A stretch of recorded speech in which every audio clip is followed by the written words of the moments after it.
বরফ গলার পর ধীরে ধীরে উষ্ণ হতে শুরু করেছে ফিনল্যান্ডের নদী ও হ্রদের পানি। আর ঠিক তখনই গভীর পানি ছেড়ে অগভীর স্রোতের দিকে ছুটে আসে সার্কি মাছ।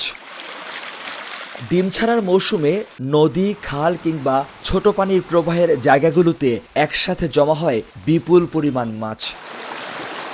স্থানীয় ভাষায় সার্কি নামে পরিচিত এই মাছ মূলত ফ্রেশ ওয়াটার স্পেসিয়াস। বসন্তের এই সময়ে প্রজনন মৌসুম হওয়ায় মাছগুলো দল বেঁধে স্রোতের বিপরীতে চলতে থাকে, ফলে অনেক জায়গায় পানির প্রবাহ যেন মাছ চলাচলের পথে পরিণত হয়।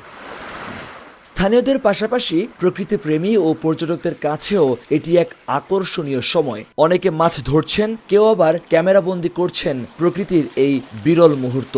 উপভোগ করছেন প্রবাসী বাংলাদেশিরাও।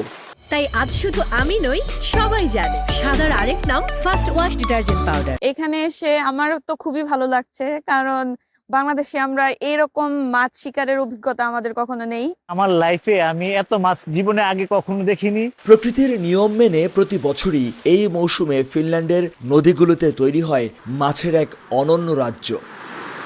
মহিউদ্দিন মধু, সময় সংবাদ, ফিনল্যান্ড।